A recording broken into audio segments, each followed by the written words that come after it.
আসসালামু আলাইকুম। এক সুন্দরী কিউট ভূতনির প্রেমে পড়ে যায় আমাদের হিরো জয়ী।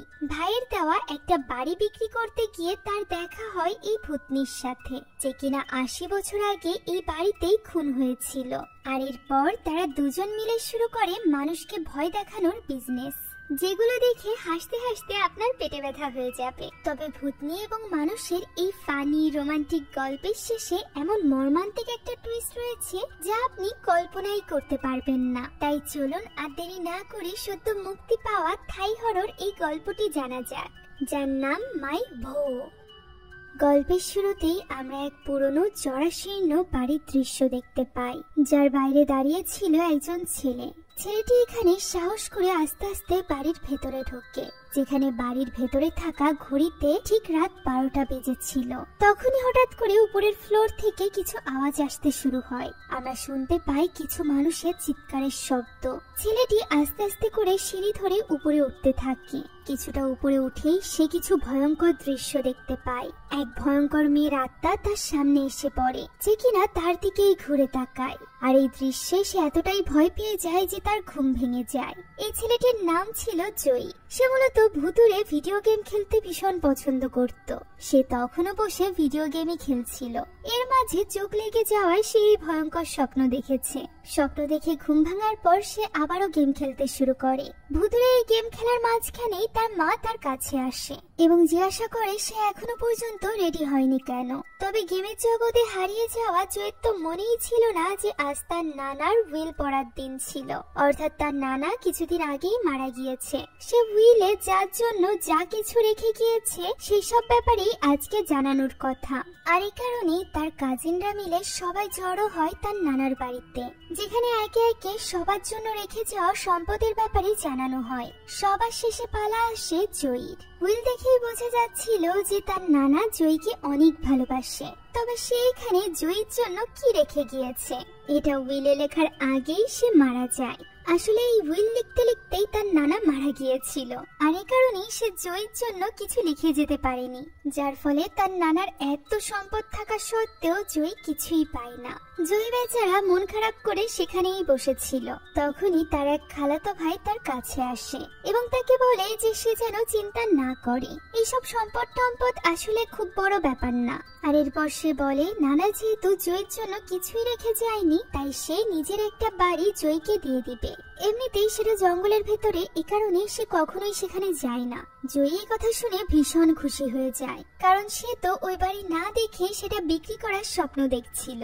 সে বিক্রি করে অনেক অনেক টাকার মালিক হবে, যে টাকা দিয়ে সে তার পিসি কিনবে। তবে অত ধৈর্য সহ্য কি আর জয়ীর আছে? এই কারণেই সে পরদিনই একজন লোকের কাছ থেকে বেশ মোটা অঙ্কের টাকা লোন নিয়ে নেয়, যা সে ওই বাড়িটি বিক্রি করে শোধ করবে। সে ওই লোনের পুরো টাকাটা নিজের কম্পিউটারের পেছনে খরচ করে দেয়। 3 মনিটরওয়ালা বড় কম্পিউটার সে নেয়, সেই সাথে গেমিং চেয়ার, হেডফোন, মাউস এগুলো তো থাকলোই। ওই যে প্রবাদ আছে না, গাছে কাঁঠাল গোপেতে, তার অবস্থা তাই হয়েছিল। এখনো পর্যন্ত বাড়িটি দেখেই পারেনি, অলরেডি তা বিক্রির স্বপ্ন নিয়ে সে এত টাকা খরচ করে ফেলেছিল, তাও আবার লোন নিয়ে। এখন এই নতুন গেমিং পিসি সেটআপ কিছুদিন এনজয় করার পর সে ফাইনালি সময় বের করে তার ওই বাড়িটি গিয়ে দেখার জন্য। তার আগে সে একজন কন্ট্রাক্টর ঠিক করে ফেলেছিল, যে কিনা তার ওই বাড়িটি বিক্রি করতে তাকে সাহায্য করবে। কন্ট্রাক্টরকে নিয়েই সে বাড়ির উদ্দেশ্যে রওনা দেয়। গুগল ম্যাপ অনুযায়ী তারা গিয়ে পৌঁছায় একটা জঙ্গলের ভেতরে, যেখান থেকে পায়ে হেঁটে সামনে এগোনো ছাড়া আর কোনো উপায় ছিল না। এদিকে এই জঙ্গলে এত রাত হয়ে যাওয়ায় লোকটি ভাবছিল যে সে আজ আর ওই বাড়িটি দেখবে না, আগামীকালই না হয় তারা দুজন আবারও আসবে। কিন্তু জয়ী এতে রাজি হয় না। যেহেতু তারা চলেই এসেছে, তাই সে বাড়িটি দেখে যেতে চাইছিল। এভাবেই জঙ্গলের ভেতর দিয়ে বের হয়ে তারা চলে আসে এক ঝোপঝাড়ের মাঝে, যেখানেই ওই জরাশীর্ণ বাড়িটি ছিল। বাইরে থেকে দেখা মাত্রই কন্ট্রাক্টর বলে দেয় যে এই বাড়ির তেমন কোনো দাম হবে না, তাই সে আর ভেতরে গিয়ে দেখতে চাইছিল না। তার মতে এই বাড়ি বিক্রি করলে 20 লাখের মতো পাওয়া যেতে পারে, কিন্তু জয়ী তো এর থেকে অনেক বেশি টাকা অলরেডি লোন নিয়ে ফেলেছে, তাই সে ভেতরে যেতে চাইছিল কোনো অ্যান্টিকের খোঁজে। সে যদি পুরাতন ঐতিহ্যবাহী কোনো কিছু এর ভেতরে পায়, তাহলে হতে পারে এই বাড়ির দাম অনেক বেড়ে যাবে। তাই সে কন্ট্রাক্টরকে এক প্রকার জোর করে বাড়ির ভেতরে নিয়ে যায়। ভেতরে ঢুকেই জয়ী খোঁজ শুরু করে কোনো এন্টিক পিসের। এমন সময় ওই কন্ট্রাক্টর লক্ষ্য করে যে জানালার বাইরে একজন লোক দাঁড়িয়ে আছে, যে কিনা ঝোপঝাড়ের মধ্য দিয়ে একটু পর পর সামনের দিকে এগিয়ে আসছে। এই ভয়ানক দৃশ্য দেখে কন্ট্রাক্টর এখানে ভীষণ ভয় পেয়ে যায়। সে জয়ীকে কয়েকবার বলার চেষ্টাও করে, তবে জয়ী তো ব্যস্ত ছিল কিভাবে তার বাড়ির দাম বাড়ানো যায় সেই সব কথা নিয়ে। তাই তো কন্ট্রাক্টর এখানে সুযোগ পাওয়া মাত্রই সেখান থেকে দৌড়ে পালিয়ে বেরিয়ে যায়। তার পিছু পিছু জয়ীও আসে তাকে থামানোর জন্য, কিন্তু সে তো কোনো কথাই শোনে না। সে জঙ্গলের ভেতর দিয়ে একাই দৌড়ে পালিয়ে যায়। জয়ী বুঝতেই পারছিল না যে কন্ট্রাক্টর এমন কি দেখেছে যে সে এইভাবে ভয় পেয়ে পালিয়ে গিয়েছে। এমন সময় সে দেখতে পায় ঝোপঝাড়ের মাঝে ওই লোকটি দাঁড়িয়ে আছে, যাকে দেখে কন্ট্রাক্টর ভয় পেয়েছিল। জয়ী এখানে ভয়ে ভয়ে তাকে জিজ্ঞাসা করে সে কি মানুষ। তখন লোকটি কথা বলে ওঠে এবং বলে অবশ্যই সে মানুষ। এরপর জয়ী নিজের পরিচয় দিয়ে বলে সে এই বাড়ির মালিক। সেই সাথে সে ওই লোকটির কাছে জানতে চায় সে এই বাড়ি সম্পর্কে কিছু জানে কিনা। এমন সময় বিদ্যুৎ চমকে উঠলে জয়ী পিছের দিকে তাকায়, তবে সামনে তাকাতেই সে দেখতে পায় ওই লোকটি গায়েব হয়ে গিয়েছে। যা দেখে জয়ী বেশ ঘাবড়ে যায় এবং লোকটিকে ডাকতে থাকে। এমন সময় লোকটি নিচে থেকে উঠে দাঁড়ায়। মূলত লোকটি এখানে ব্যাঙ ধরতে এসেছিল, আর ফাইনালি সে একটি ব্যাঙ পেয়েও গিয়েছিল, যেটা নিয়ে খুশিতে খুশিতে সে সেখান থেকে চলে যায়। এই লোকটির নাম ছিল আঙ্কেল পম। জয়ী এই সব কিছু বোঝার চেষ্টা করছিল। এমন সময় বৃষ্টি শুরু হয়ে যায়, যে কারণে জয়ী আবারও বাড়ির ভেতরে ঢুকে পড়ে। তখন রাত 8টার মতো বাজে। বাইরে বৃষ্টি হওয়ায় জয়ী বের হতে পারছিল না, তাই সে সেখানেই ঘুমিয়ে পড়ে। তার ঘুম ভাঙে রাত 12টা বাজার পর ঘড়ির ঘন্টার আওয়াজে। সে একটু অবাকই হয়, কারণ এত পুরনো বাড়িতে ঘড়িটি এখনো ভালো আছে। এমন সময় হঠাৎই উপর থেকে একটা মেয়েলি কণ্ঠের চিৎকার ভেসে আসে, আর এরপর বেশ কয়েকটা কণ্ঠের চিৎকার চেঁচামেচি শোনা যায়, যা শুনে জয়ী আস্তে আস্তে করে সিঁড়ি দিয়ে উপরে উঠে যায়। আর এরপর উপরের ঘরে সে যা দেখে তা দেখার জন্য সে একদমই প্রস্তুত ছিল না। সে দেখতে পায় একজন লোকের গলা কেটে তার মাথা থেকে আলাদা হয়ে যাচ্ছে, আরেকজন মেয়ের পেট কেটে ফেলছে। সেই সাথে আরো একজন মেয়েকে সে দেখতে পায় যে কিনা অদৃশ্যভাবে হাওয়ায় ভেসে ওঠে, আর এরপর ঘাড় ভেঙে নিচে পড়ে যায়। নিচে পড়ে যাওয়া এই লাশটি তার দিকেই তাকিয়ে পড়ে, যা দেখে জয়ী ভীষণ ভয় পেয়ে যায় এবং এক চিৎকারে বাড়ি থেকে বেরিয়ে আসে। পরদিনই সে আঙ্কেল পমের সাথে মিলে কয়েকজন বৌদ্ধ পূজারীকে তার বাড়িতে নিয়ে আসে, বাড়িটিকে শুদ্ধিকরণের জন্য, যাতে করে কোনো আত্মা এখানে না থাকতে পারে। সে বৌদ্ধ এই পূজারীকে 2-3 বার করে করে মন্ত্র পড়ায়। সেই সাথে তারা বাড়ির চারিদিকে সাদা সুতো বেঁধে দেয়, যার ফলে না আত্মারা প্রবেশ করতে পারবে, সেই সাথে প্রবেশ করা কোনো আত্মা নাকি বেরও হতে পারবে না। যা শুনে জয়ী বেশ ঘাবড়ে যায়। আর এরপর পূজারী জানায় সে মজা করছিল, তবে জয়ী তাকে এই সব কাজ করার মধ্যে এত বেশি জ্বালায় যে এক পর্যায়ে ওই পূজারী জয়ী এবং আঙ্কেল পমেরও শুদ্ধিকরণ করে দেয়।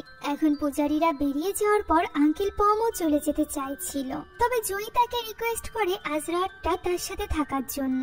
যদিও প্রথমে আঙ্কেল পম রাজি হয় না, পরবর্তীতে তাকে মদের লোভ দেখালে সে রাজি হয়ে যায়। দুজনে একসাথে মদ খেয়ে সেখানেই ঘুমিয়ে থাকে। তবে রাত 12টার একটু আগে হঠাৎ করে বিদ্যুৎ চমকাতে এবং বাজ পড়তে শুরু করে, যার আওয়াজ শুনে আঙ্কেল পম দ্রুত বাড়ি থেকে বেরিয়ে যায়, যেহেতু বৃষ্টি নামার আগেই সে বাড়ি ফিরে যেতে চাইছিল। এমন সময় 12টার ঘন্টি বাজে এবং উপর থেকে আবারও ওই চিৎকার চেঁচামেচির আওয়াজ শোনা যায়। এবার জয়ী একা উপরে যায় না, বরং সে দেবতার মূর্তি আগে উঁচু করে ধরে, যার ফলে সেখানে ভৌতিক কোনো কিছু সে দেখতেই পায় না। ফলে সে বুঝতে পারে যে দেবতার ভয়ে হয়তো বা ওই আত্মারা চলে গিয়েছে। তাই তো সে নিচে এসে এবার মন্দিরে মূর্তি রেখে পূজা করতে আরম্ভ করে। প্রথমবার মন্ত্র পড়ে সে মাথা ঠেকাতে যায়, তখনই আমরা তার পেছনে ওই ছেলে আত্মাটিকে দেখতে পাই, যার মাথা তার শরীর থেকে আলাদা হয়ে গিয়েছিল। পরের বার মাথা ঠেকাতেই আমরা দেখতে পাই পেট কাটা ওই মেয়েটিকে, যার নাড়ি ভুঁড়ি তার পেট থেকে বেরিয়েছিল। তৃতীয়বার অর্থাৎ শেষবার মাথা ঠেকাতেই সেখানে চলে আসে অন্য মেয়েটির আত্মাও, যারা কিনা এবার জয়ীর সাথে জোরে মন্ত্র পড়তে থাকে। যা শুনে জয়ী পেছনে তাকাতেই তাদের 3 জনকে দেখে ভীষণ ভয় পেয়ে যায়। তাই তো সে দেবতার মূর্তির পেছনে এসে লুকিয়ে পড়ে এবং তাদেরকে এখান থেকে চলে যেতে বলে। তখন ওই মেয়ে আত্মাটি বলে যে এই বাড়িটি তাদের, তার জন্ম থেকেই সে এখানেই আছে। যার প্রতি উত্তরে জয়ী বলে এই বাড়িটি কার কখন ছিল সেটা ম্যাটার করে না, এই বাড়িটি এখন জয়ীর, তাই তারা যেন এখান থেকে চলে যায়। একথা বলতেই ওই পেট কাটা মেয়েটি গিয়ে তার উপর অন্য ছেলেটির মাথা দিয়ে আক্রমণ করে, যদিও এতে জয়ীর কিছুই হয় না। তখনই লাল ড্রেস পরা ওই মেয়েটির আত্মা জানায় যে তারা এই বাড়ি ছেড়ে কোথাও যেতে পারবে না। কথা বলা মাত্রই সেখানে চলে আসে আঙ্কেল পম, আর সে সেখানে আসতেই ওই 3 আত্মা সেখান থেকে গায়েব হয়ে যায়। ফলে আঙ্কেল পম আর তাদেরকে দেখতে পায় না। সে তো এখানে এসেছিল তার মদের বোতলটি নিতে, তাই সে মদের বোতলটি নিয়ে বেরিয়ে যাওয়ার সময় তার পিছু পিছু জয়ীও বেরিয়ে যায়। তার পক্ষে আর এই বাড়িতে থাকা এখন সম্ভব ছিল না, তাই তো পরদিনই সে শহরে নিজের বাড়িতে ফিরে যায়, যেখানে সে নিউজ আর্টিকেলের মাধ্যমে জানার চেষ্টা করছিল যে ওই বাড়িতে আসলে কি হয়েছিল, যেখান থেকে সে জানতে পারে 80 বছর আগে 14 সেপ্টেম্বরের এক ভয়ানক রাতের ঘটনার কথা। ওই রাতে একটা ট্রিপের জন্য ওই বাড়ির মালিক এবং মালিকিনী শহরের বাইরে গিয়েছিল। বাড়িতে ছিল তাদের একমাত্র মেয়ে আনম এবং 2 জন কাজের লোক। ধারণা করা হয় ওই রাতে এক ডাকাত দল বাড়িতে হামলা করেছিল। তাদের হাতেই হয়তো বা খুন হয়েছিল আনম এবং 2 কাজের লোক, তবে তাদের লাশ অথবা অন্য কোনো কিছু কোথাও খুঁজে পাওয়া যায়নি। ব্যাপারটা জেনে জয়ী একটু অবাকই হয়, তাই ওই রাতে সে আবারও পৌঁছে যায় ওই বাড়িতে। বাড়িতে যাওয়ার পর সে দরজা খোলার আগেই আপনা আপনি দরজাটি খুলে যায়, অর্থাৎ ওই আত্মা 3 জন তাকে ওয়েলকাম জানাচ্ছিল। ভয়ে ভয়ে জয়ী ভেতরে প্রবেশ করে। সেখানে সে কোনো দিকে ফিরে তাকাতেও ভীষণ ভয় পাচ্ছিল। তার মনে হচ্ছিল এখনই হয়তো বা ওই আত্মাগুলো তার সামনে এসে তাকে ভয় দেখাবে। তার এই অদ্ভুত কর্মকাণ্ড দেখে আত্মারা নিজেরাই অবাক হয়ে তাকে দেখছিল। এরপর জয়ী তাদেরকে ওই নিউজ রিপোর্টটি দেখায়, যা দেখে তারা হতবাক হয়ে যায়। তারা এটা ভেবে কষ্ট পাচ্ছিল যে তারা যে মারা গিয়েছে এই ব্যাপারে কেউ জানেই না, আর যেহেতু তাদের লাশ পাওয়া যায়নি এ কারণেই হয়তো বা এখন পর্যন্ত তাদের পুনর্জন্ম হয়নি। তাদের আত্মা এখনো পর্যন্ত এই বাড়িতে বন্দী হয়ে আছে। তখন আনন্দ বলে ওঠে হয়তো বা তাদের লাশের শেষ অংশগুলো পাওয়া গেলে তাদের মুক্তি হতে পারে, যেগুলো কোথায় আছে এই ব্যাপারে তাদের কোনো ধারণাই ছিল না। তখন জয়ী বলে সে তাদেরকে এই ব্যাপারে সাহায্য করবে, যাতে করে তারা মুক্তি পেতে পারে। একথা শুনে গন এবং ইপ সেখান থেকে চলে যায়। তখন জয়ী আনন্দকে তার বাবা মায়ের সাথে তার ছবি দেখায়, যা দেখে আনন্দ অনেক ইমোশনাল হয়ে পড়ে। তাই সে জয়ীর কাছে জানতে চায় যে তার মৃত্যুর পর তার বাবা মায়ের কি হয়েছিল। উত্তরে জয়ী জানায় যে সে নিউজ থেকে জেনেছে আনন্দ হারিয়ে যাওয়ার পর তার বাবা মা তাকে অনেক খুঁজেছে, যেহেতু তারা জানতো না যে আনন্দ মারা গিয়েছে। পুলিশ তাকে খোঁজা বন্ধ করলেও তার বাবা মা কখনোই বন্ধ করেনি। আর এভাবেই যখন তারা হার মেনে নিয়েছে তখন তারা আর এই বাড়িতে থাকতে পারেনি। এই বাড়ি ছেড়ে তারা অন্য কোথাও চলে গিয়েছে, যা শুনে আনন্দ আরো বেশি ইমোশনাল হয়ে পড়ে। তখনই আমরা জানতে পারি আসল সত্য ঘটনা। মূলত জয়ী এখানে আনন্দকে মিথ্যা বলেছিল। আনন্দের বাবা যেহেতু অনেক ক্ষমতাধর একজন মানুষ ছিলেন, তাই আনন্দ হারিয়ে যাওয়ার পর সে সেই সকল মানুষদেরকে মেরে ফেলেছিল যাদের উপর তার সন্দেহ হয়েছিল।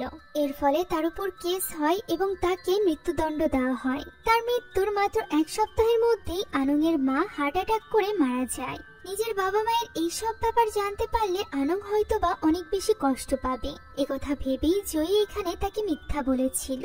এখন পরদিন থেকেই জয়ীর কাজ শুরু হয়ে যায়। সেই বাড়ির আঙিনাগুলো ঘুরে ঘুরে দেখছিল যে সেখানে কোথাও ওই ডাকাত দল তাদের 3 জনকে মেরে পুঁতে রেখেছিল কিনা। তবে একা হাতে সে কতই বা করে পারে। এভাবেই কয়েকদিন কেটে যায়। জয়ী হার মানে না। একদিন সে যখন ঘুরছিল তখন হঠাৎ করেই তার কাছে কল আসে। সে যে লোকগুলোর কাছ থেকে অ্যাডভান্স লোন নিয়েছিল তারা বাড়িতে এসেছিল, যাদেরকে তার মা তার ঠিকানা জানিয়ে দিয়েছে, অর্থাৎ এই বাড়ির ঠিকানা। যা শোনা মাত্রই জয়ী আর এক মুহূর্ত দেরি করে না, কারণ সে জানতো ওই লোকগুলো যদি এখানে পৌঁছে যায় তাহলে সে আস্ত থাকবে না। এ কারণেই সে ওই গ্রামের ভেতরে চলা একটা মেলায় পৌঁছে যায় এবং সেখানে গিয়ে সময় কাটাতে থাকে, যাতে করে পাওনাদাররা ওই বাড়িতে এসে তাকে না পেয়ে আবারও ফিরে যায়। এখন এই মেলায় সময় কাটাতে কাটাতে হঠাৎই জয়ী লক্ষ্য করে যে সেখানে একটা টিনের মতো ঘর আছে, যে ঘরটির উপরে রয়েছে ভূতুরে ঘর। টাকা দিয়ে টিকিট কেটে সকলে ভূতের অভিজ্ঞতা নিতে ভেতরে প্রবেশ করছে এবং ভয়ে দৌড়ে আবার বেরিয়ে আসছে, যা দেখে জয়ী কৌতূহলী হয়ে ওঠে। তাই তো সোডা নামের এক মেয়ের বন্ধুদের গ্রুপের পিছু পিছু সেও টাকা দিয়ে ভেতরে প্রবেশ করে, যেখানে সে দেখতে পায় ভুতুরে এক এনভায়রনমেন্ট। এখানে সবকিছুই ছিল নকল, তবুও এই সবকিছু দেখে তারা ভীষণ ভয় পাচ্ছিল। একজন বামন লোক ছিল যে কিনা সকলকে বারবার ড্রেস চেঞ্জ করে এসে ভয় দেখাচ্ছিল। যে জিনিসটা দেখে জয়ী বেশ মজা পায়। সে ওই লোকটিকে শাবাশিও জানায়। আর এরপর সে যখন বাইরে আসবে ঠিক তখনই ওই ফ্রেন্ড গ্রুপের মধ্যে থেকে আলাদা হয়ে যাওয়া মেয়েটি অর্থাৎ সোডা তার সাথে ধাক্কা খায় এবং তার হাত ধরেই বাইরে আসে। যা দেখে কং তো ভীষণ রেগে যায়, কারণ কং সোডাকে পছন্দ করত। তবে এখনই প্রথম দেখাতেই সোডা পছন্দ করে ফেলেছে জয়ীকে। সে তো জয়ীকে ছাড়তেই চাইছে না, যা দেখে কং বেশ জেলাস হয়। এমন সময় সেখানে চলে আসে আঙ্কেল পম। তার এই অবস্থা দেখে জয়ী এর কারণ জিজ্ঞাসা করে। উত্তরে আঙ্কেল পম জানায় সে জয়ীর বাড়িতে গিয়েছিল, যেখানে তার খুঁড়ে রাখা গর্তের ভেতর সে পড়ে যায়, আর এরপরই তার এই অবস্থা হয়েছে। এই কথা বলে সে ওই ফ্রেন্ড গ্রুপকে নিয়ে যায় গ্রাম দেখাতে। তবে সোডা যাওয়ার আগে নিজের ফোন নাম্বার জয়ীকে দিয়ে তাকে কল করতে বলে।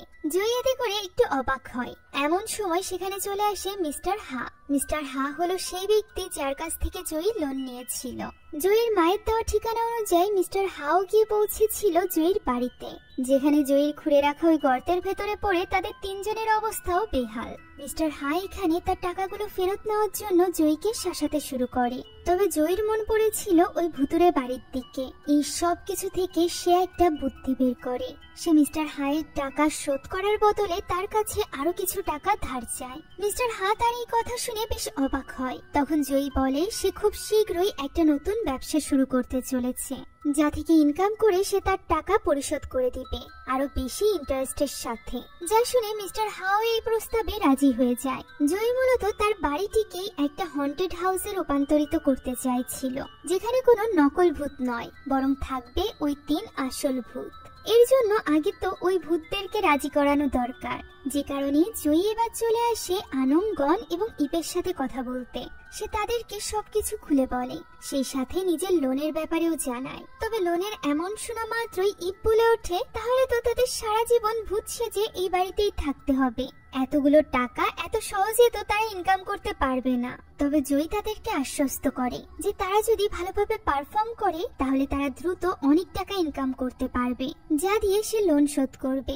একবার যদি লোন শোধ হয়ে যায় তাহলে সে পুরোপুরিভাবে মুক্ত হয়ে যাবে। তখন সে তাদের লাশ খোঁজার ব্যাপারে সময় ব্যয় করতে পারবে। এতে গন রাজি হলেও ইপ তখনও পর্যন্ত ইতস্তত বোধ করছিল। তবে আনং এতে রাজি হয়ে যাওয়ায় তাদের আর কিছু বলার থাকে না। আনং মূলত জয়ীকে সাহায্য করতে চাইছিল, যে ব্যাপারটা বুঝতে পেরে জয়ীরও ভালো লাগে। জয়ী এখানে একে একে তাদের তিনজনকেই বুঝিয়ে দেয় যে তারা কিভাবে মানুষদেরকে ভয় দেখাবে। গন এবং ইপের পর এবার পালা ছিল আনং এর, যেখানে আনং তার মাথা পুরোপুরি ভাবে ঘুরিয়ে জয়ীকে ভো বলে ভয় দেখায়। আর এই জিনিসটা এত বেশি কিউট ছিল যে জয়ী তো ভয় পাওয়ার বদলে উল্টে প্রেমে পড়ে যায়। যাই হোক, এবার পালা ছিল তিনজনের একসাথে প্র্যাকটিস করার। যখনই জয়ী 1, 2, 3 বলে ঠিক তখনই তারা গায়েব হয়ে যায়। দেখা যায় ঘড়ির কাঁটায় 12টা বেজে গিয়েছে। উপর থেকে চিৎকার চেঁচামেচির শব্দ আসতে থাকে। জয়ী আবারও চলে যায় সিঁড়ির কাছে, যেখানে সে একে একে সকলকে আবারও মরতে দেখে। আনং মাটিতে পড়া মাত্রই হেসে দেয় এবং জয়ীকে বলে সে মারা গিয়েছে। এবার তারা আবারও প্র্যাকটিস কন্টিনিউ করতে পারে। জয়ী আনং এর আত্মার এই নিষ্পাপ কিউট ব্যবহারে যেন আরো বেশি গলে যায়। ভূতেরা তো মোটামুটি রেডি। এবার পালা ছিল পুরো বাড়িটিকে একটা ভুতুরে বাড়িতে রূপ দেওয়ার। জয়ী মূলত এই কারণেই আরো কিছু টাকা ধার নিয়েছিল মিস্টার হায়ের কাছ থেকে। সেই বাড়িটিকে একটা ভুতুরে বাড়িতে রূপ দেয়, আর এরপর নতুন ব্যবসার জন্য প্রার্থনা করে পৌঁছে যায় রাস্তায়, যেখানে সে সোডা এবং তার বন্ধুদেরকে আমন্ত্রণ জানিয়েছিল তার ভুতুরে বাড়িটিকে ভিজিট করার জন্য। আর সোডা যেহেতু জয়ীকে পছন্দ করত, তাই সে তো একবারেই রাজি হয়ে যায়। বাধ্য হয়ে কং এবং বাকি দুজনকেও আসতে হয় সোডার সাথে সাথে ওই বাড়িটিতে ভ্রমণের জন্য।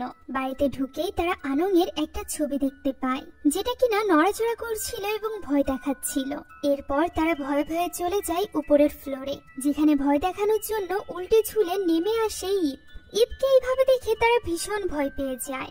দৌড়ে তারা চলে যায় করিডোরে, যেখানে উপরের ছাদ থেকে নিজের মাথা ছুঁড়ে মারে গন, যেটা প্রথমে তো গাছে গিয়ে আটকে যায়। আর এরপর সে কোনো মতে নিজের মাথাকে টেনে তাদের সামনে আনে, যা দেখে তারা তো ভীষণ ভয় পেয়ে যায়। আর এরপর চলে যায় তারা আরেকটি রুমে, যেখানে একজন নর্তকীর আত্মা ছিল।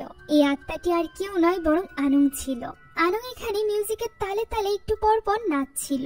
যখনই তার মিউজিক বন্ধ হয়ে যাচ্ছিল তখনই তারা নড়াও বন্ধ করে দিচ্ছিল, কারণ তারা এই নর্তকের আত্মাকে ভয় পাচ্ছিল। এদিকে কিউট আনং তো বুঝতেই পারছিল না যে সে কিভাবে তাদেরকে ভয় দেখাবে।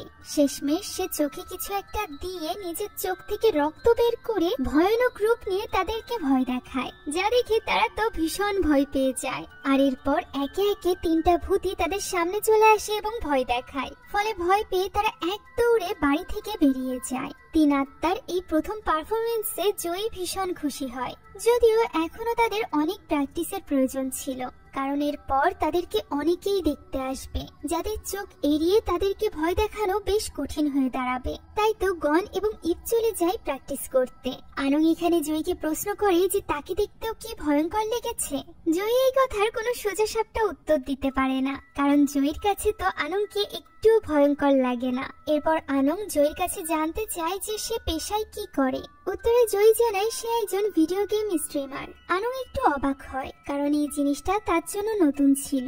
তখন জয়ী তাকে তার ল্যাপটপ দিয়ে একটা গেম চালু করে দেখায়, যেখানে তার বন্ধু কানেক্টেড ছিল। তার বন্ধু এখানে জয়ীর পাশে একজন মেয়ের কণ্ঠ শুনে বেশ অবাক হয় এবং তাকে জিজ্ঞাসা করে এটা কি তার গার্লফ্রেন্ড। যা শোনা মাত্র জয়ী ল্যাপটপটি বন্ধ করে দেয়। আনং প্রশ্ন করে গার্লফ্রেন্ড মানে কি। তখন জয়ী বলে গার্লফ্রেন্ড মানে ফ্রেন্ড। যা শুনে আনং খুশি হয়ে বলে তাহলে তো সে তার গার্লফ্রেন্ডই। যা শুনে জয়ী একটু লজ্জা পায়। এরপর জয়ী জানতে চায় যে আনং বেঁচে থাকতে কি করত। উত্তরে আনং জানায় সে বাচ্চা কাচ্চাকে নাচ শেখাতো। 80 বছর আগে মানুষ কিভাবে নাচতো তা তো আনং জানে, তবে এখনকার যুগের মানুষেরা কিভাবে নাচে আনং জয়ীকে নেচে দেখাতে বলে। ফলে জয়ী পড়ে যায় বিপদে, কারণ সে একদমই নাচতে পারতো না। তার এই উল্টোপাল্টা নাচ দেখে আনং নিজে বেশ মজা পায়। এভাবেই সারা রাত গল্প করতে করতে কখন কেটে যায় তা তারা বুঝতেই পারে না। ভোরের আলো ফোটার সাথে সাথে আনং গায়েব হয়ে যায়। পরদিন থেকেই জয়ীর ব্যবসা ফুলদমে চালু হয়ে যায়। যেহেতু সোরা এবং কং এর অনেক ফলোয়ার ছিল, তাই তাদের কথাতেই অনেকেই এই ভুতুরে বাড়ি ভিজিট করতে আসে। সেখানে অনেক দোকানপাটিরও ব্যবস্থা করা হয়। আনং, গন এবং ইপ সকলকে সমানে ভয় দেখাতে থাকে। তাদের এই ভুতুরে অ্যাক্টিভিটি এত বেশি ফেমাস হয়ে যায় যে তাদের মতো দেখতে পুতুলও বানিয়ে অনেকেই বিক্রি করে। তবে প্রতি রাত ঠিক 12টার সময় তাদের 3 জনকে এখনো পর্যন্ত ওই মৃত্যু যন্ত্রণা ভোগ করতে হতো। যে ব্যাপারটা ভেবে জয়ীর খারাপ লাগতো ঠিকই, কিন্তু সে সবসময় চেষ্টা করত এই মুহূর্তটাও যেন আনং এনজয় করে। ভয় দেখানোর ফাঁকে আনং মাঝে মধ্যে বাইরে এসে জয়ীর সাথে বেশ সময় কাটাতো, যদিও তাকে কেউ দেখতে পেত না। এভাবেই জয়ীর এই হন্টেড হাউস বেশ ফেমাস হয়ে যায়। জয়ী অনেক টাকা ইনকামও করে। একদিন মিস্টার হা তার 2 সেক্রেটারির সাথে আসে টাকা নিতে, যেখানে জয়ী তাদেরকে অফার করে একবার ভেতরে ঘুরে আসার জন্য। তাদেরকে টিকিট কিনতে হবে না। প্রথমে তো মিস্টার হা রাজি হচ্ছিল না, তবে জয়ী এখানে তাকে চ্যালেঞ্জ করায় সে রাজি হয়ে যায়। তার দাবি সে একটু ভয় পায় না। তবে ভেতরে গিয়ে তার অবস্থা এত বেশি খারাপ হয়ে যায় যে এই 3 ভূতকে দেখে তাকে হসপিটালাইজড হতে হয়। অ্যাম্বুলেন্স আসে তাকে নেওয়ার জন্য, যেখানে জয়ী তার পাওনা টাকা ইন্টারেস্ট সহ তাকে দিয়ে দেয়। প্রতিদিনের মতো ওই দিনও 12টা বাজলে জয়ী সিঁড়িতে দাঁড়িয়ে অপেক্ষা করতে থাকে কখন আনং মারা যাবে। তবে এইবার যেন এই পুরো প্রসেসটা একটু বেশি সময় নিয়ে হয়, যেটা আনংও লক্ষ্য করে। এখন যেহেতু জয়ীর লোন পরিশোধ হয়ে গিয়েছিল, তাই জয়ী আবারও তাদের কঙ্কাল খোঁজার কাজ শুরু করে দেয়, যেখানে তাকে এইভাবে টি শার্ট খুলে রেখে মাটি খুঁড়তে দেখে আমাদের আনং এর যেন চোখই সরে না। সে গিয়ে বসে পড়ে তার কাছে। তাকে এইভাবে দেখে টি শার্ট পরে জয়ী তার কাছে চলে আসে কথা বলতে, যেখানে আনং বলে যে তাদের কঙ্কাল খুঁজতে জয়ীর এতটা ব্যস্ত হওয়ার প্রয়োজন নেই। সে আরো কিছুদিন এখানে থাকতে চায়। একবার কঙ্কাল খুঁজে পেলে তার তো আবারও পুনর্জন্ম হয়ে যাবে।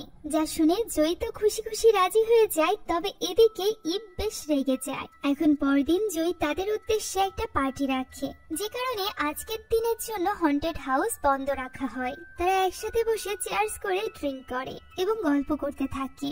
এমন সময় সেখানে চলে আসে কং এবং সোডা সব বন্ধুরা। তাদেরকে এইভাবে এখানে দেখে জয়ী বেশ ঘাবড়ে যায়, কেননা সে তো তাদেরকে জানাতেই চাইছিল না যে 3 জন সত্যিকারের ভূত। তারা ভেবেছিল যে এরা হয়তো বা ভূতের অভিনয় করে, অর্থাৎ নকল ভূত। তাই তারা গন এবং ইপের ওই পারফরমেন্সটা আবারও দেখতে চায়, যেখানে ইপ তার নাড়ি ভুঁড়ি গঙের নাকের মধ্যে ঢুকিয়ে দিয়েছিল।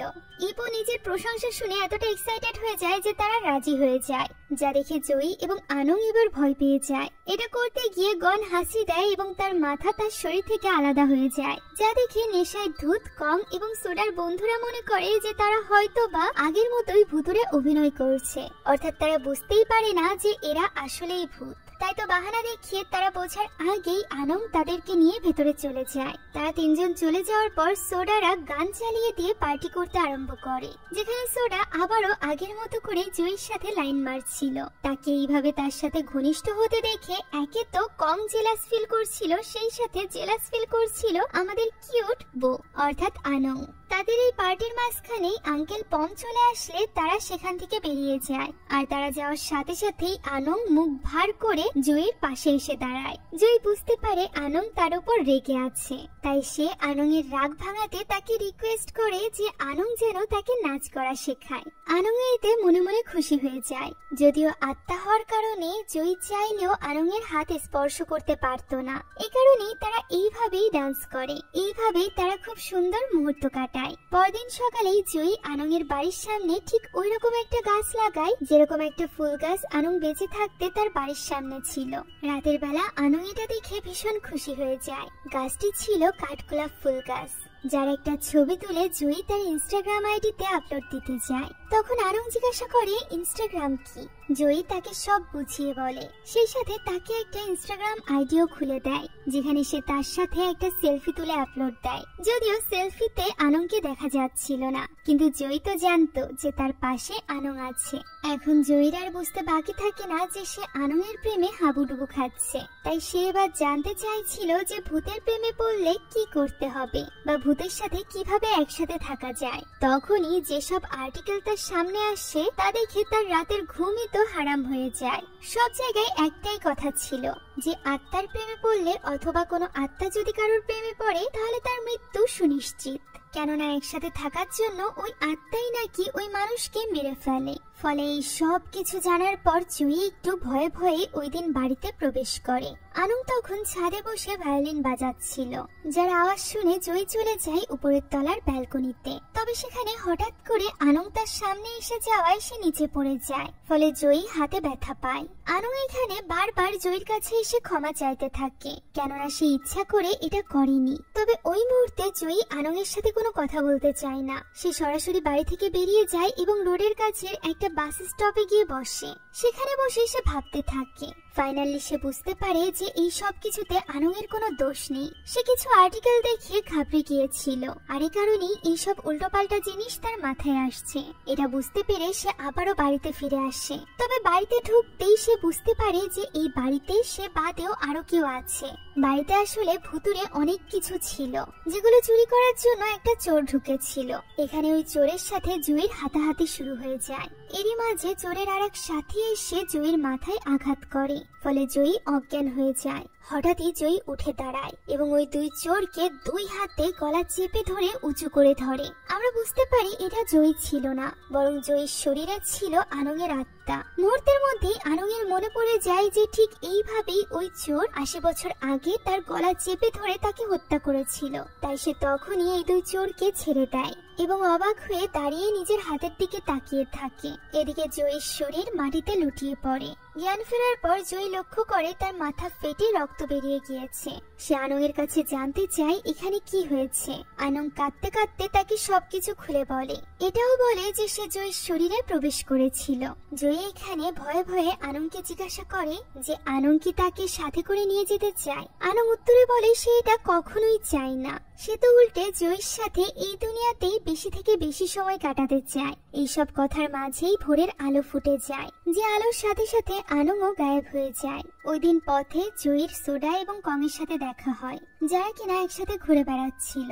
তাদেরকে এইভাবে দেখে জয়ীরও ইচ্ছা করে আনংকে নিয়ে ঘুরে বেড়াতে, কিন্তু এমনটি তো সম্ভব ছিল না। আনং তো এই বাড়ির এরিয়া থেকে বাইরে যেতে পারতো না। ওই দিন সে এবং আনং যখন বসেছিল তখন তার কাছে তার এক বন্ধুর কল আসে, যে কিনা তাকে নিউ ইয়ারে পার্টিতে যাওয়ার জন্য বলতে থাকে। তবে সে না করে দেয়, কেননা সে আনং এর সাথে সময় কাটাতে চাইছিল, আর এর জন্য তার মাথায় একটা বুদ্ধিও ছিল। সে পরদিন অর্থাৎ নিউ ইয়ারের দিন কংকে তার বাড়িতে ডেকে পাঠায়, যেখানে সে কংয়ের জন্য নিজ হাতে ঘুমের ঔষধ মিশানো শরবত বানায়। কং বেচারা তো ভাবছিল যে সে কিভাবে আজ রাতে নিউ ইয়ার পার্টিটা সোডার সাথে এনজয় করবে, তবে এদিকে তার বন্ধুর পরিকল্পনা তো অন্য কিছু ছিল। এই দৃশ্যটা বেশ ফানি ছিল। কং এখানে শরবতটি খেয়ে নেয় এবং ঘুমিয়ে পড়ে। আর এরপর সন্ধ্যা নামলে আনং তার শরীরে প্রবেশ করে এবং জয়ীর সাথে বেরিয়ে যায় নিউ ইয়ারের পার্টি এনজয় করতে। সেখানে তারা অনেক ভালো সময় কাটায়। অন্যান্য মানুষেরা তাদেরকে খুব অদ্ভুত চোখে দেখতে থাকে, কেননা বাকিদের জন্য তো জয়ী কং এর সাথে সময় কাটাচ্ছিল, কিন্তু জয়ী তো জানতো কং এর শরীরে রয়েছে তার ভালোবাসা অর্থাৎ আনং এর আত্মা, তাই সে যেন কং এর জায়গায় আনংকেই দেখতে পাচ্ছিল। তারা একটা ডিস্কোতেও যায় ডান্স করতে। সেখানে এইভাবে একসাথে এনজয় করে তারা বাড়িতে ফিরে আসে, যেখানে আনং এর কং এর জন্য একটু খারাপ লাগছিল। যা শুনে জয়ী বলে তাহলে দ্বিতীয়বার যেন সে সোডাকে পজেস করে নেয়, যা শুনে আনং সাথে সাথে মুখ ভার করে ফেলে। যা বুঝতে পেরে জয়ী বলে এর পরের বার যেন সে আঙ্কেল পমকে পজেস করে। আনং এতে রাজি হয়ে যায়, যদিও ব্যাপারটা কল্পনায় ভেবেই জয়ীর গা শিউরে ওঠে। এখন এই সব কিছুর মাঝেই 12টা বেজে গিয়েছিল। চারিদিকে নিউ ইয়ারের বাজি ফুটতে আরম্ভ করে। এই সুযোগে জয়ী আনংকে প্রপোজও করে, তবে সে আই লাভ ইউ বলা শেষ করতে না করতেই আনং সেখান থেকে গায়েব হয়ে যায়, কেননা 12টার ঘন্টি বেজে গিয়েছিল। আনং এর মৃত্যুর সময় হয়ে গিয়েছিল, যেটা বুঝতে পেরে জয়ী গিয়ে দাঁড়ায় সিঁড়ির কাছে এবং অপেক্ষা করতে থাকে আনং এর মৃত্যুর। আনং মাটিতে পড়া মাত্রই উত্তরে বলে আই লাভ ইউ টু, যা শুনে জয়ীর মুখে হাসি ফুটে ওঠে, সেই সাথে আনং এরও। তবে পরদিন ঘুম ভাঙতেই কং এর মাথায় যেন আকাশ ভেঙে পড়ে। সে ভাবে জয়ী হয়তোবা গতকাল তাকে ঘুম পাড়ানো ওষুধ খাইয়ে উল্টোপাল্টা কিছু করেছে, যে কারণে সে জয়ীর উপর রেগে তো যায়, সেই সাথে জয়ীকে শাসিয়েও যায় সে যেন কারোর সাথে এই সকল ব্যাপার না শেয়ার করে। জয়ী তাকে বোঝানোর চেষ্টা করে, তবে সে তার কোনো কথাই শোনে না। ওই দিন রাতে সবকিছু থেমে যাওয়ার পর সে আবারও বাড়িতে ফিরে আসে এবং জয়ীর উপর ভীষণ রেগে যায়, কেননা গতকাল রাতে তারা যখন ডিস্কোতে রোমান্স করছিল তখন সেখানকারই কেউ তাদের ভিডিও করে সোশ্যাল মিডিয়াতে আপলোড করে দিয়েছিল। কং তো বুঝতেই পারছিল না যে সে ওই পার্টিতে বা ওই ডিস্কোতে কখন গিয়েছে। এই ব্যাপারে সে জয়ীর কাছে প্রশ্ন করতে থাকে। তখনই সেখানে চলে আসে ওই দিন আত্মা, যাদেরকে জয়ী পরিচয় করিয়ে দিয়ে বলে এরা 3 জনই মৃত। তবে কং তখনও এসবে বিশ্বাস করতে চাইছিল না, যা দেখে এবার আনং তার ভেতর দিয়ে বাইরে চলে যায়। ফলে কং এবার বুঝতে পারে যে সত্যি এই 3 জন আত্মা। জয়ী তাকে সবকিছু খুলে বলে, যদিও কং জয়ীকে নিয়ে ভীষণ চিন্তিত ছিল, তবে সে প্রমিস করে যে সে এই সকল ব্যাপারে বাইরে কাউকে কিছুই বলবে না। জয়ী যখন এই ব্যাপারটা আনংকে জানায় তখন আনংও বেশ খুশি হয়ে যায়। এরপর আবারও নিউ ইয়ারের পর থেকে জয়ী তার বিজনেস স্টার্ট করে দেয়, যেখানে ওই দিন অনেক মানুষের ভিড়ে একজন ফেমাস আর্টিস্ট আসে, যার নাম ছিল মিউ। মিউ এখানে জয়ীকে চিনত। আসলে জয়ী এবং মিউ আগে এক্স গার্লফ্রেন্ড বয়ফ্রেন্ড ছিল, আর এই কারণেই প্রাক্তন প্রেমিকাকে সামনে দেখে এখানে জয়ী তাকে কিছুটা সময় দেয়, যা ভেতর থেকে লক্ষ্য করে আনং।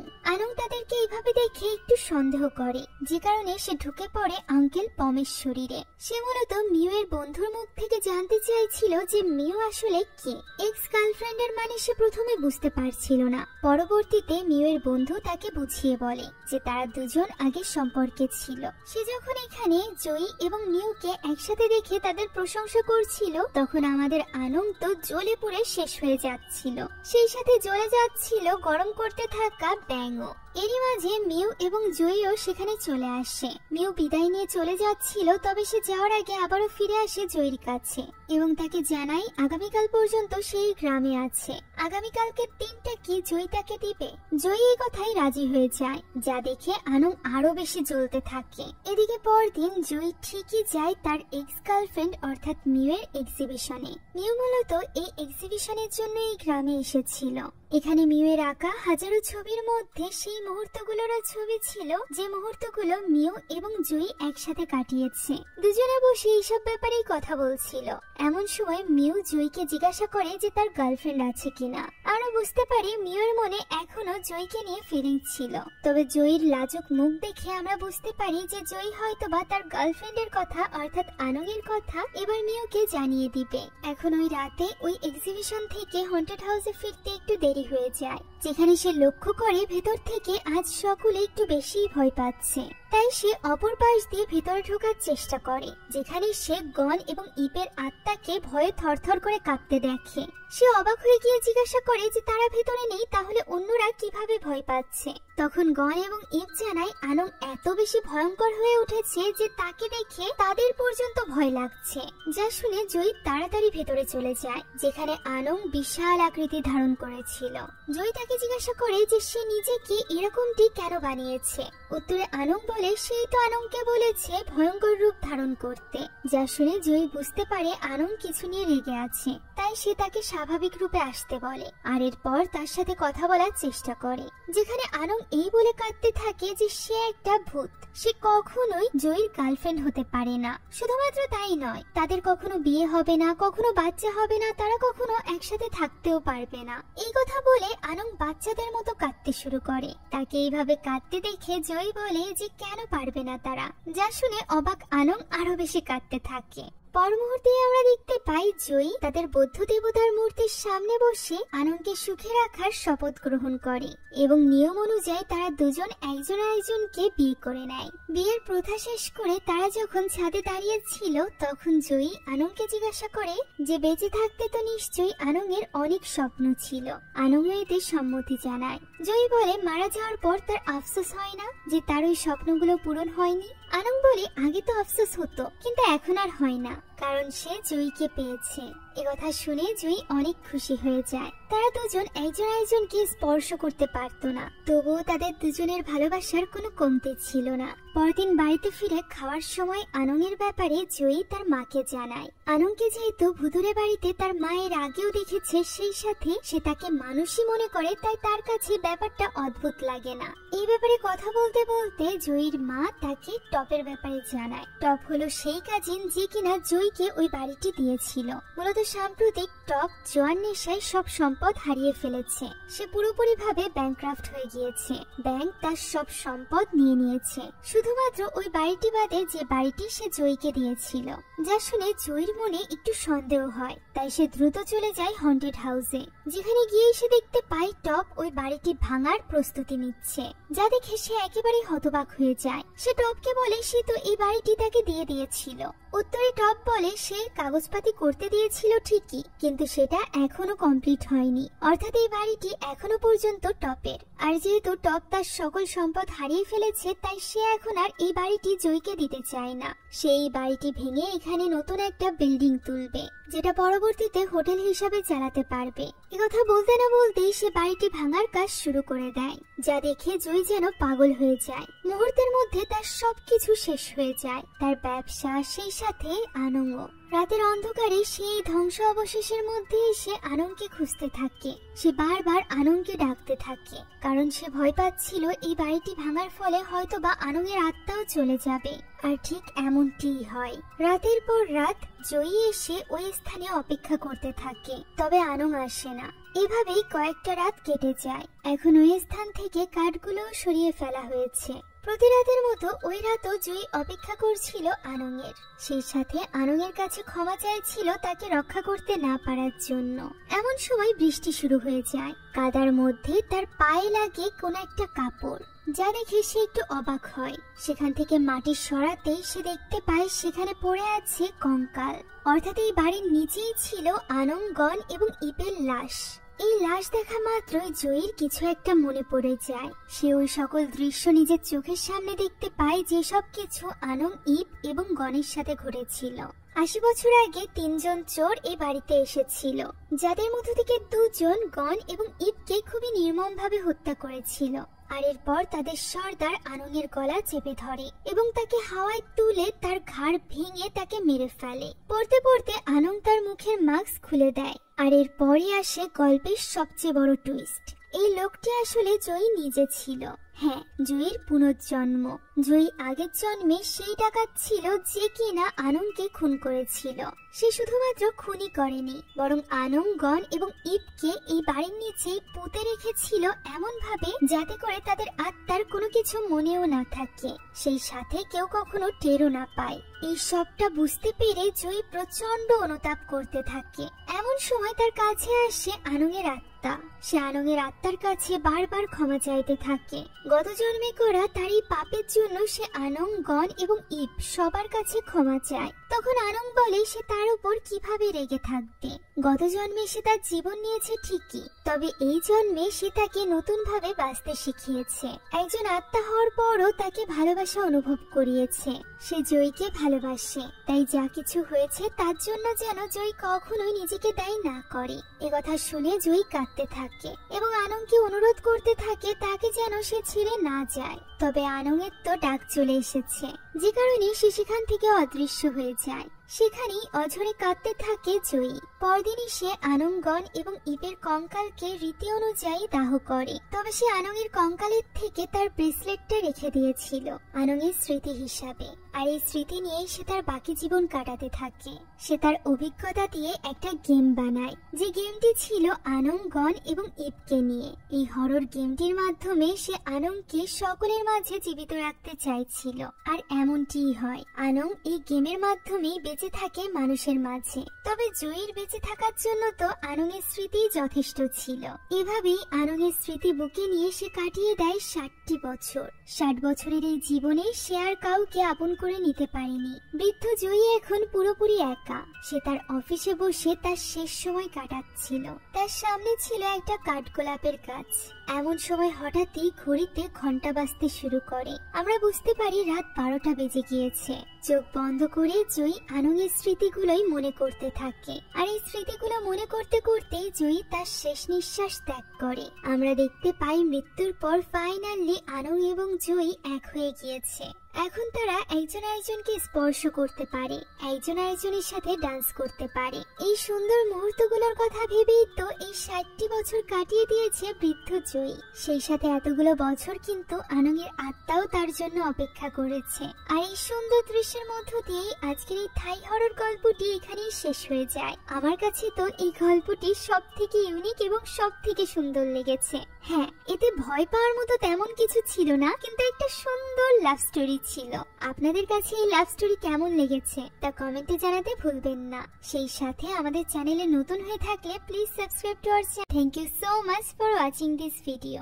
আল্লাহ হাফেজ।